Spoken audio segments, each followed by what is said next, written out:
Hello বন্ধুরা, তোমরা দেখছো আমি এই মুহূর্তে চলে এসেছি মেয়েদের পড়ার ঘরে। তাই মেয়েরা এখনো পড়াশোনা করছে। এখন ঘড়ি কাটাতে বাজলো 9:30।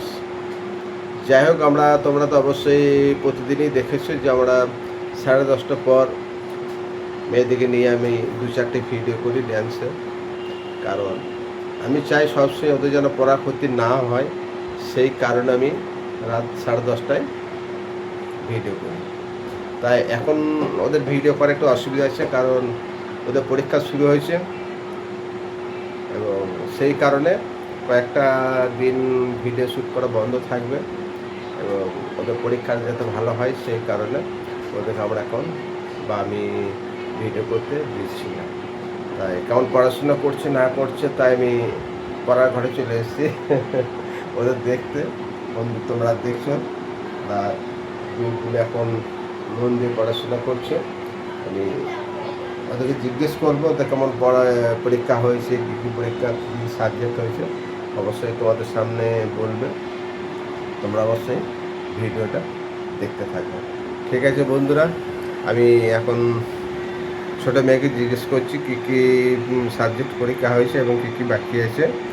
তোমরা অবশ্যই দেখতে থাকবে। বল, কী কী পরীক্ষা হয়েছে, কবে থেকে শুরু হয়েছে, আজকে কী সাবজেক্ট ছিল, কেমন হলো না হলো? আজকে সাবজেক্ট ছিল ইংলিশ, আর ইংলিশ পরীক্ষা খুব ভালো হয়েছে। এখনো আরো 3টে বাকি আছে। আচ্ছা, প্রথম দিন কি ছিল? প্রথম দিন ইতিহাস মানে হিস্ট্রি ছিল।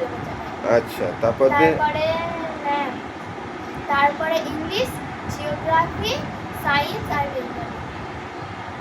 সব পরীক্ষাগুলোই ভালো হয়েছে? মানে এখনো কটা বাকি আছে, 3টে হয়েছে আর 3টে বাকি আছে। আর 6টা তিনটে সাবজেক্ট। সব আর আমরা আজকে ওই ঘর থেকে পড়তে আসার জন্য খাটে উঠতে গিয়ে খাটে ভিডিও পায়ে লেগে গেছে। এটার এখানে ব্যথা করছে, তো রাতের মধ্যেই শেষ হয়ে যাবে, মানে ব্যথাটা কমে যাবে ওষুধ লাগিয়ে। কারণ কালকে আবার এক্সাম আছে, আবার কতগুলো আছে আমার এক্সাম। তো বেশ, ঠিক আছে। এবার তোর বল, পরীক্ষা কেমন হয়েছে না হয়েছে? ইংলিশ পরীক্ষা ছিল, আর আমার কাছে তো ম্যাথ ছাড়া কোনো সাবজেক্টই অতটাও কঠিন লাগে না। মানে আমার কাছে ম্যাথটাই যা কঠিন লাগে, আর বাদ বাকি সব তো আজকেও মানে ইংলিশ পরীক্ষা ভালোই হয়েছে, মানে ভালো বলতে ভালো হয়েছে, অনেক ভালো হয়েছে। একটা থেকে একটু ভালো হয়েছে, কারণ আমার অঙ্কটা একটু কঠিন লাগে, তো সেটা বুঝলে একটু সময় লাগে। অতটাও ভালো মানে অতটা খারাপও হয় না, হয় কিন্তু সেটা মোটামুটি হয়। অল সাবজেক্টের মধ্যে অতটা ভালো হয় না, কিন্তু আজকে ইংলিশ পরীক্ষা খুব ভালো হয়েছে। বেশ, এখন যে কয়েকটা দিন ভিডিও ড্যান্স শ্যুট করতে অসুবিধা হচ্ছে আমার, কিন্তু পরবর্তীকালে আমি তো আবার ড্যান্স করাবো রাত 10টা 10:30টার পর।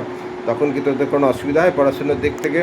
না, তখন কোনো অসুবিধা হয় না, কারণ তো আমরা সারাদিন পড়াশোনা নিয়ে থাকি। সকালবেলায় 7টা মানে 7টা স্কুল যাওয়ার আগে মানে 9:30 পর্যন্ত আমরা পড়ি। তারপরে স্কুল যাই, এক্সাম শেষ হয়ে গেলে বাড়ি আসি, খাই, তারপরে একটু কাজ থাকে, তারপরে শুই, আবার পড়তে বসি। তারপরে তো ভিডিওটা তো রাখতে হবে, পড়াশোনাটাও করতে হবে, দুটোই করতে হবে। বাবা এসে বলে একটু ভিডিও করে দে, তখন বাবাকে একটু সময় দিতে হয়। মানে সব কাজই একসাথে করতে হয়, কোনো কাজ করবো না বলে কোনো কথা নাই। বেশ, যাই হোক বন্ধুরা, তোমরা শুনলে আমি একটু শর্টকাটই একটা ভিডিও বানিয়ে নিলাম। অবশ্যই তোমরা ফলো করবে। তোমাদের ভালোবাসায় যেমন অনেক দূর এগিয়ে এসেছি ভিডিওতে আশা করি আরও অনেক এগোবো। তোমাদের সবটাই ভালোবাসার উপরে আমাদের নির্ভর করছে। তোমরা অবশ্যই আমাদেরকে ভালোবাসার হাত বাড়িয়ে দিও। ঠিক আছে, আমরা যতটুকু পারবো তোমাদেরকে ভিডিও বানিয়ে আনন্দ দেওয়ার চেষ্টা করব। এবং যদি কোনো জায়গাতে ভুল ভ্রান্তি হয়ে থাকে অবশ্যই তোমরা আমাকে কমেন্টের মাধ্যমে জানাবে, সংশোধন করব। ঠিক আছে, টাটা, বাই বাই, শুভরাত্রি। তোমরা সব ভালো থেকো, সুস্থ থেকো।